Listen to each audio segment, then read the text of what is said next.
ஓம். முழு மகாபாரதம்.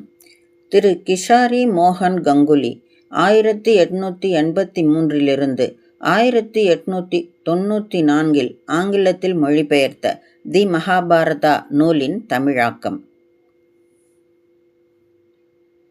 மகாபாரதம் ஆதி பர்வம் பகுதி 2 அ.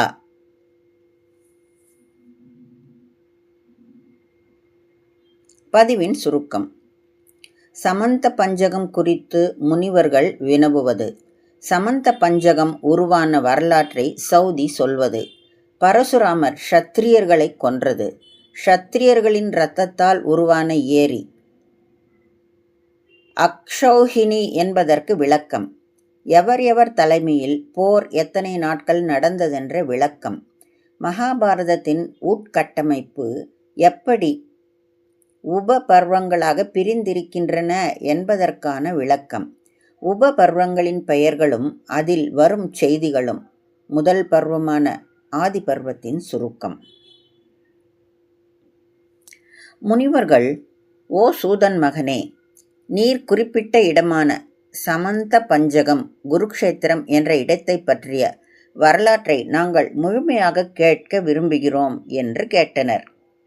சௌதி சொன்னார், ஓ பிராமணர்களே, நான் சொல்லப்போகும் புனிதமான விளக்கங்களை கேட்பீராக. ஓ மனிதர்களில் சிறந்தோரே, சமந்த பஞ்சகம் என்று அழைக்கப்படும் இடத்தை குறித்து கேட்க நீங்கள் தகுந்தோரே. திரேத மற்றும் துவாபர யுகங்களுக்கு இடையில் ஆயுதங்கள் தரித்தோர் அனைவருக்கும் மத்தியில் பெரியவரான ஜமத்கனியின் மகன் ராமர் பரசுராமர் குற்றங்களின் கொண்ட பொறுமையின்மையால் தூண்டப்பட்டு க்ஷத்திரியர்களின் உன்னத குலத்தை மீண்டும் மீண்டும் தாக்கினார். அந்த கடும் எரி நட்சத்திரம் தம் வீரத்தால் க்ஷத்திரியர்களின் மொத்த இனத்தையுமே அழித்த போது அந்த சமந்த பஞ்சகத்தில் குருதியால் ஆன 5 தடாகங்களை அமைத்தார். கோபத்தில் மயங்கிய அறிவுடன் கூடிய அவர் அத்தடாகங்களுடைய குருதி நீரின் மத்தியில் நின்று கொண்டு தமது மூதாதையரின் ஆவிகளுக்கு பித்ருக்களுக்கு இரத்த காணிக்கை அளித்தார் என நமக்கு சொல்லப்படுகிறது. அதன் பேரில் அப்போது அவரது மூதாதையரில் ரிஷிகரை முதலாக கொண்டோர் அவரிடம் வந்து, ஓ ராமா, ஓ அருளப்பட்ட ராமா, ஓ பிருகுவின் வாரிசே, ஓ வலிமை மிக்கோனே, உன் வீரத்தை கொண்டு உன் மூதாதையருக்கு நீ காட்டிய மதிப்பால் நாங்கள் நிறைவடைந்திருக்கிறோம். உன் மீது அருள் பொழியட்டும். ஓ சிறப்பு மிக்கவனே, நீ விரும்பும் வரத்தை கேட்பாயாக என்றனர். பரசுராமர், ஓ அயன்மீர், நீங்கள் என்னிடம் சாதகமான மனநிலையை கொண்டிருப்பீர்கள் என்றால் கோபத்தில் க்ஷத்திரியர்களை அழித்ததன் மூலம் பிறந்த என் பாவங்களிலிருந்து நான் விடுவிக்கப்பட வேண்டும் என்றும் நான் அமைத்த தடாகங்கள் இவ்வுலகில் புண்ணிய தலங்களாக புகழ்பெற வேண்டும் என்றும் நான் வரம் கேட்கிறேன் என்றார். பித்ருக்கள், அப்படியே ஆகட்டும், ஆனால் நீ தனிவடைவாயாக என்றனர். ராமரும் அதன்படியே தனிவை அடைந்தார். குருதி நீரை கொண்ட அந்த தடாகங்களுக்கு அருகே கிடக்கும் பகுதியானது அந்த காலத்திலிருந்து புனிதமான சமந்த பஞ்சகம் என்று கொண்டாடப்படுகிறது. ஒவ்வொரு நாடும் அதை புகழ்பெறச் செய்த ஏதோ ஒரு குறிப்பிடத்தக்க சூழலின் பெயரால் வேறுபடுத்தி பார்க்கப்பட வேண்டும் என்று ஞானியர் தீர்மானித்திருக்கின்றனர். துவாபர மற்றும் கலியுகங்களின் இடைவெளியில் கௌரவர்கள் மற்றும் பாண்டவர்களின் படைகளுக்கு இடையிலான மோதல் அங்கே அந்த சமந்த பஞ்சகத்தில் நடந்தது.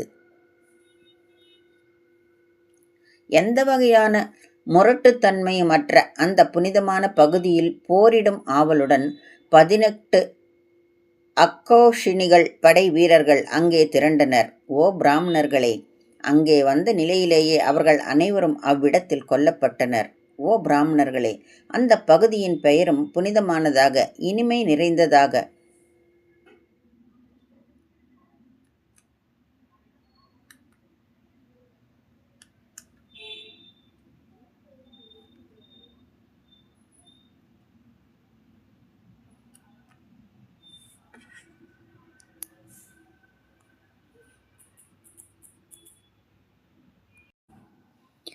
ஓ பிராமணர்களே, அங்கே வந்த நிலையிலேயே அவர்கள் அனைவரும் அவ்விடத்தில் கொல்லப்பட்டனர். ஓ பிராமணர்களே, அந்த பகுதியின் பெயரும் புனிதமானதாக இனிமை நிறைந்ததாக உங்களுக்கு விவரிக்கப்படும். அந்த நாடும் இவ்வாறே விளக்கப்படுகின்றன. உலகங்கள் முழுவதிலும் கொண்டாடப்படும் அந்த பகுதி சம்பந்தமாக முழுமையாக நான் இப்பொழுது குறிப்பிட்டிருக்கிறேன் என்றார் சௌதி. முனிவர்கள் சௌதியிடம், ஓ சூதன் மகனே, நீர் பயன்படுத்திய அக்கௌஷினி என்ற சொல்லில் உள்ளடங்கிய அனைத்தையும் நாங்கள் அறிய விரும்புகிறோம். நீர் அனைத்தையும் அறிந்திருக்கிறீர் என்பதால் ஓர் அக்ஷௌனியானது எத்தனை குதிரைகள், காலாட்படை வீரர்கள், தேர்கள், தேர் வீரர்கள், யானைகள், யானை மேல் அமர்ந்து போரிடும் வீரர்கள் ஆகியவற்றை கொண்டது என்பதை எங்களுக்கு முழுமையாகவே சொல்வீராக என்று கேட்டனர். சௌதி சொன்னார், ஒரு தேர், ஒரு யானை, 5 காலாட்படை வீரர்கள், 3 குதிரைகள் ஒரு பட்டியை அமைக்கின்றன. 3 பட்டிகள் ஒரு சேனா முகத்தை அமைக்கின்றன. 3 சேனா முகங்கள் ஒரு குல்மம் என்று அழைக்கப்படுகிறது. 3 குல்மங்கள் ஒரு கணம் என அழைக்கப்படுகிறது. 3 கணங்கள் ஒரு வாகினியாகும். ஒன்றான 3 வாகினிகள் ஒரு பிருதனை என்று அழைக்கப்படுகிறது. 3 பிருதனைகள் ஒரு சமுவை அமைக்கின்றன. 3 சமுக்கள் ஓர் அநீகினியாகும். 10 மடங்காக பெருகும் ஓர் அநீகினியானது அவற்றை அறிந்தோரால் ஓர் அக்கௌஷினி என்று நடைமாற்றப்படுகிறது.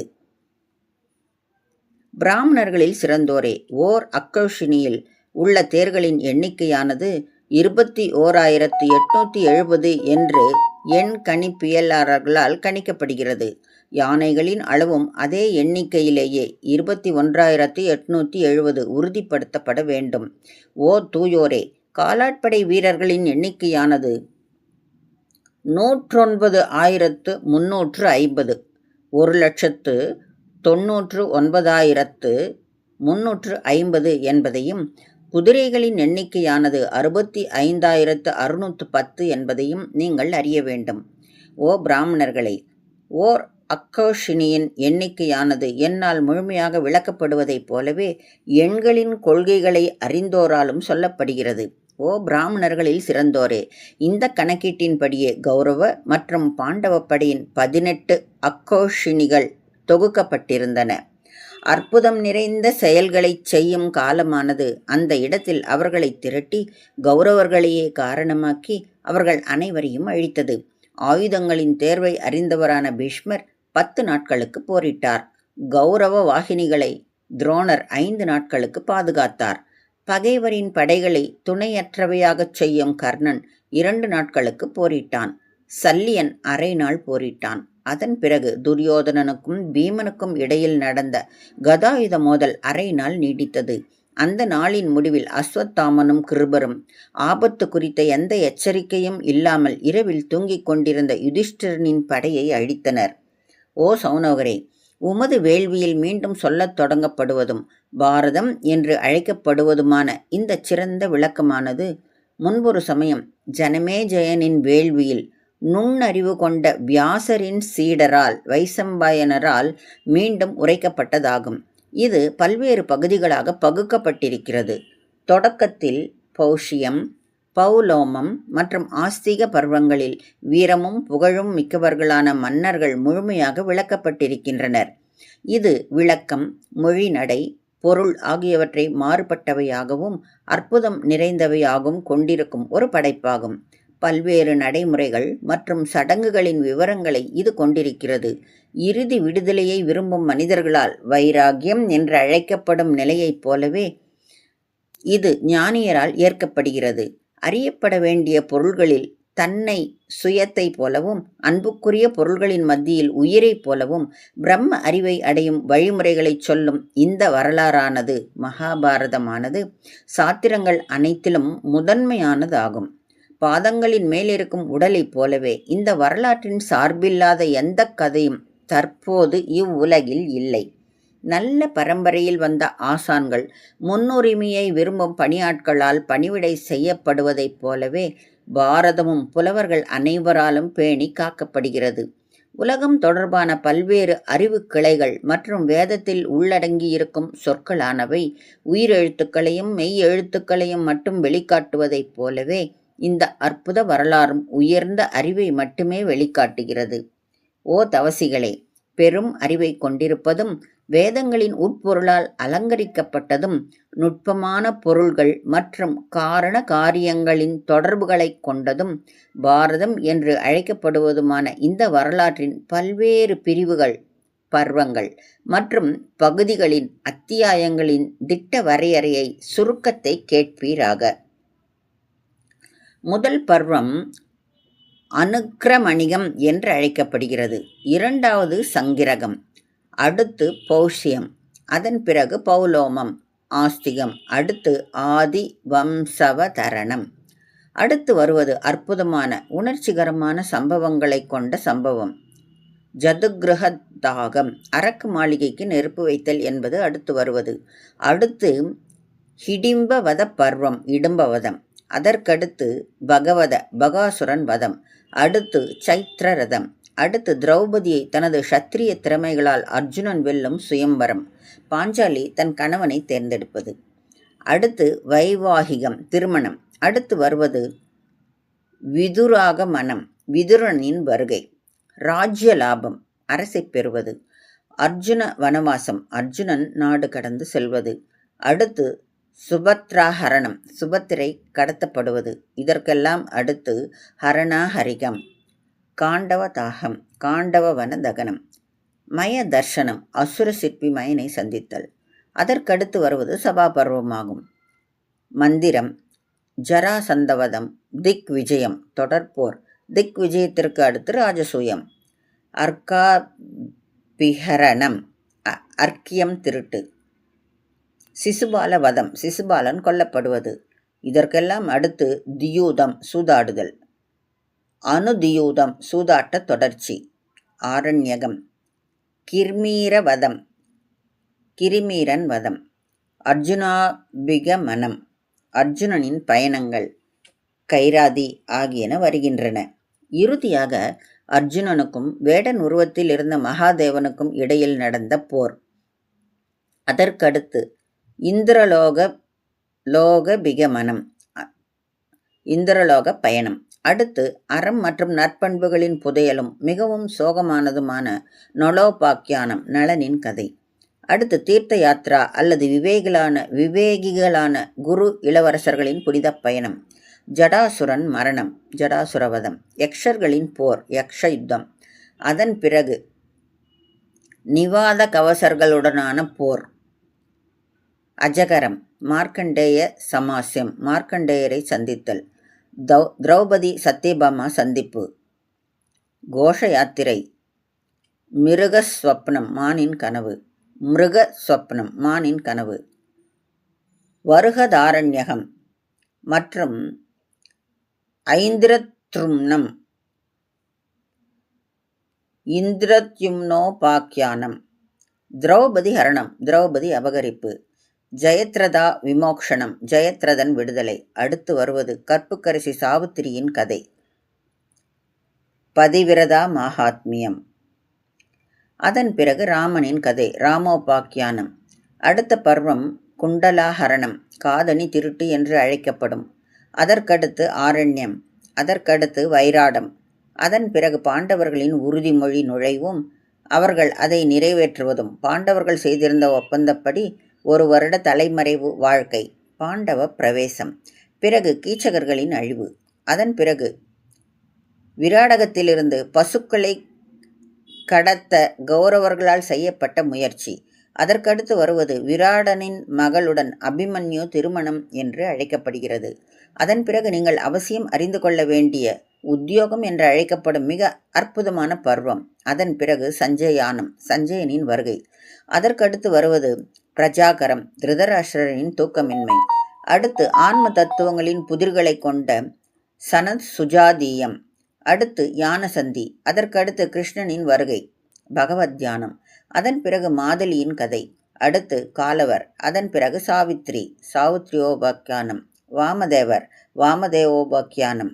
வைனியன் ஆகியோரின் கதைகள். அதன் பிறகு ஜமதக்னியம் மற்றும் ஷோடசராஜகம் கதைகள். அதன் பிறகு கிருஷ்ணனின் அரசவை வருகை, கிருஷ்ண சபா பிரவேசம்.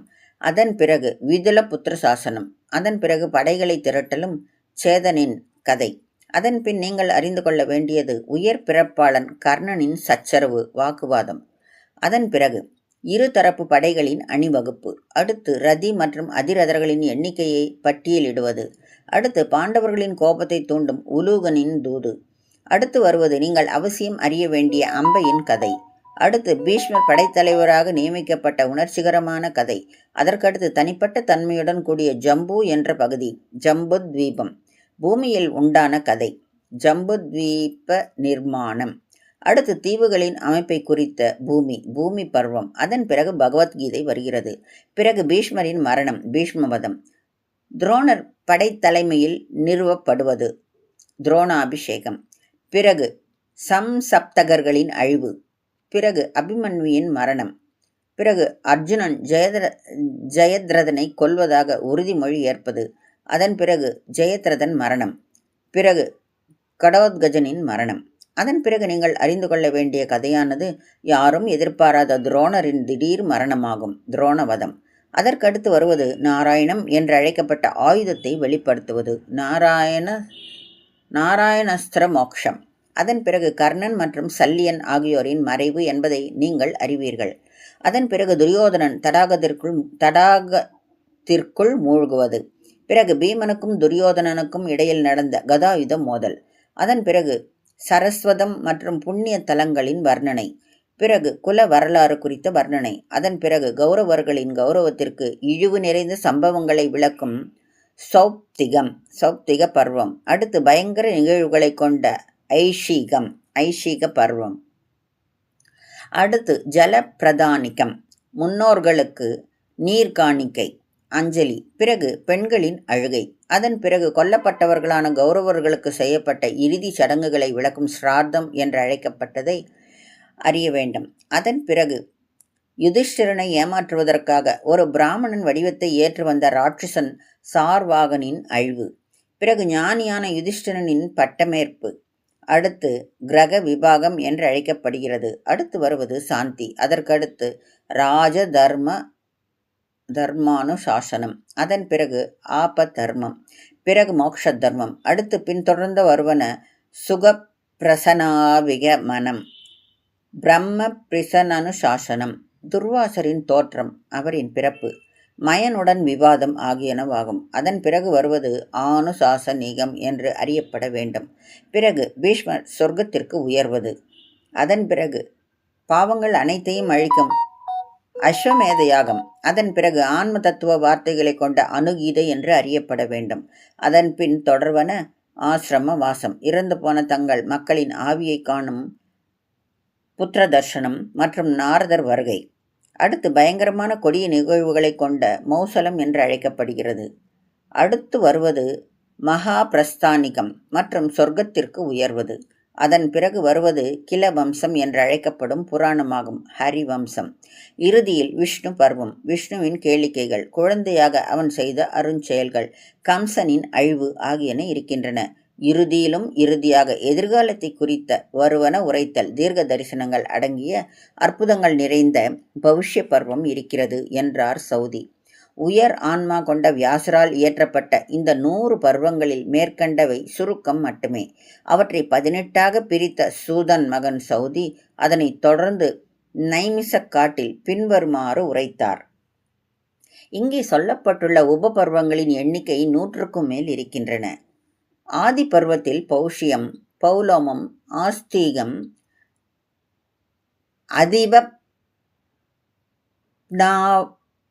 அதிவப்னாவதரணம், சம்பவம், அரக்கு மாளிகை எரியூட்டல், ஹிடிம்பன் வதம், அசுரர்கள் பகன் மற்றும் சித்திரரதன் வதம், திரௌபதி சுயம்வரம், அதைத் தொடர்ந்து அவள் திருமணத்தை முன்னிட்டு நடக்கும் போர், விதுரனின் வருகை, அர்ஜுனன் நாடு கடந்து செல்தல், சுபத்திரை அபகரிப்பு, பரிசு மற்றும் சீர்வரிசை, காண்டவ வனம் எரிந்து போதல், அசுர சிற்பி மயனுடனான சந்திப்பு, பௌஷ்ய பருவத்தில் உதங்கரின் மேன்மை சொல்லப்படுகிறது.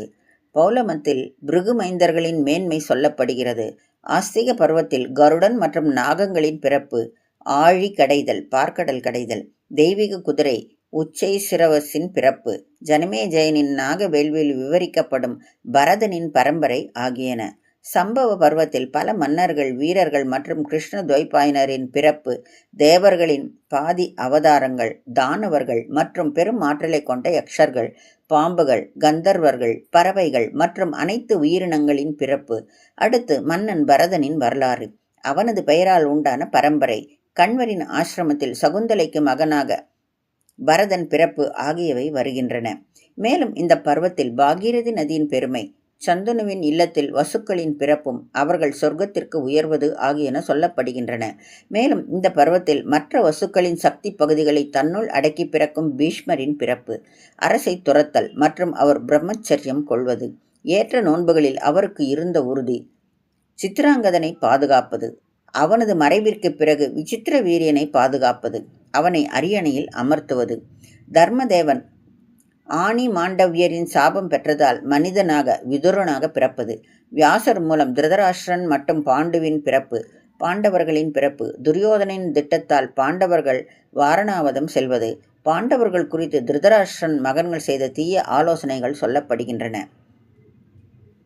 பாண்டவர்களின் நலன் விரும்பியான விதுரன் மிலேச்ச மொழியில் யுதிஷ்டிரனை எச்சரிப்பது, சுரங்கம் தோண்டுவது, அரக்கு மாளிகையில் வைத்து வேடுவ பெண்ணையும் அவளது 5 பிள்ளைகளையும் புரோசனனையும் எரிப்பது, அரக்கு மாளிகை எரிவது, ஹிடிம்பியை சந்தித்தல், இடும்பனை வதம் செய்வது, கடோத்கஜனின் பிறப்பு, பாண்டவர்கள் வியாசரை சந்திப்பது, அவரின் ஆலோசனைகளை ஏற்ற பிராமண தோற்றத்தில் ஏகச்சக்கர நகரத்தில் தலைமறைவாக வசிப்பது, அசுரன் பகன் வதம், அதை கண்டு மலைத்த மக்கள், திரௌபதி மற்றும் திருஷ்டத்யும்னின் அமானுஷ்ய பிறப்பு, வியாசரின் அறிவுரைப்படியும் ஒரு பிராமணரின் மூலம் கேள்விப்பட்டு திரௌபதியின் கரங்களை வெல்வதற்காகவும் சுயம்வரத்தில் பங்கேற்பதற்காக பாண்டவர்கள்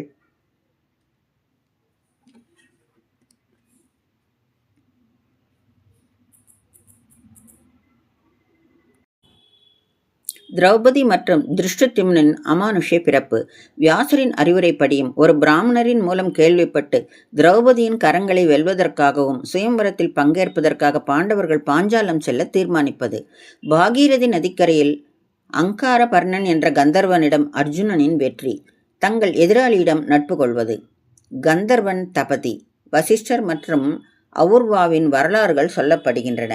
பாஞ்சாலம் நோக்கிச் செல்லும் பாண்டவர்களின் பயணம், அனைத்து மன்னர்கள் முன்னிலையிலும் கொடுத்த குறியை அடித்து திரௌபதியை அர்ஜுனன் வென்றெடுப்பது, அதன் தொடர்ச்சியாக ஏற்பட்ட போரில் சல்லியன், கர்ணன் ஆகியோர் அர்ஜுனனிடம் தோற்பது, மகுடம் தரித்த தலைகளை கொண்ட பிறர் அனைவரும் பெரும் ஆற்றலை கொண்ட பீமனிடமும் அர்ஜுனனிடமும் தோற்பது, இந்த ஒப்பற்ற அருஞ்செயல்களை கண்ட பலராமனும் கிருஷ்ணனும் அந்த வீரர்களை அடையாளம் காண்பது, பாண்டவர்கள் தங்கியிருந்த ஒரு குயவனின் இல்லத்தை அச்சகோதரர்கள் வந்தடைவது, திரௌபதி ஐவருக்கு மனம் முடிக்கப்பட போகிறாள் என்பதை அறிந்து துருபதன் மனம் தளர்வது, அதன் விளைவாக சொல்லப்படும் 5 இந்திரர்களை பற்றிய அற்புதமான கதை, இயல்புக்கு மிக்க வகையில் தெய்வீக ஆணையால் நடந்த திரௌபதியின் திருமணம், திருதராஷ்டிரனின் மைந்தர்கள் பாண்டவர்களிடம் விதுரனை தூதனாக அனுப்புவது, விதுரனின் வருகையும் அவன் கிருஷ்ணனை பார்ப்பதும், காண்டவ பிரஸ்தத்தில் அமைந்த பாண்டவர்களின் வசிப்பிடம், பாதி நாட்டின் மேல் அவர்கள் செலுத்திய ஆட்சி, நாரதரின் அறிவுரைப்படி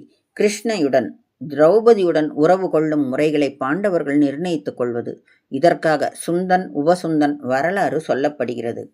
ஒரு குறிப்பிட்ட பிராமணரின் பசுக்களை காக்க ஆயுதமெடுக்கச் செல்கையில் யுதிஷ்டிரனும் திரௌபதியும் இணைந்து அமர்ந்திருப்பதைக் கண்டதால் அர்ஜுனன் தான் நோற்ற நோன்பின்படி தானே நாடு கடந்து வனவாசம் செல்வது, அர்ஜுனன் நாகத்தின் மகளான உலூபியை வழியில் சந்திப்பது, அர்ஜுனன் பல்வேறு புண்ணிய தலங்களுக்கு செல்வது, பப்ருவாகனனின் பிறப்பு, ஒரு பிராமணரின் சாபத்தால் முதலைகளாக மாறி 5 தேவமங்கையருக்கு அர்ஜுனன் விடுதலை அளிப்பது, பிரபாசம் என்ற புண்ணிய தலத்தில் மாதவனும் அர்ஜுனனும் சந்திப்பது, சுபத்திரையின் அண்ணனான கிருஷ்ணனின் தூண்டுதலின் பேரில் நிலம், நீர், ஆகாயம் ஆகியவற்றில் சாரதியின் விருப்பப்படி செல்லக்கூடிய அற்புத தேரொன்றில் அர்ஜுனன் அவளை கடத்திச் செல்வது, சீருடன் இந்திரபிரஸ்தம் புறப்படுதல், சுபத்திரையின் கருவறையில் பெரும் ஆற்றலை கொண்ட அபிமன்யு கருத்தரித்தல், யக்ஞசேனிக்கு திரௌபதிக்கு குழந்தைகள் பிறப்பு, யமுனையின் கரைக்கு உல்லாச பயணம் சென்ற கிருஷ்ணனும் அர்ஜுனனும் சக்கரத்தையும் கொண்டாடப்படும் வில்லான காண்டீவத்தையும் அடைதல்,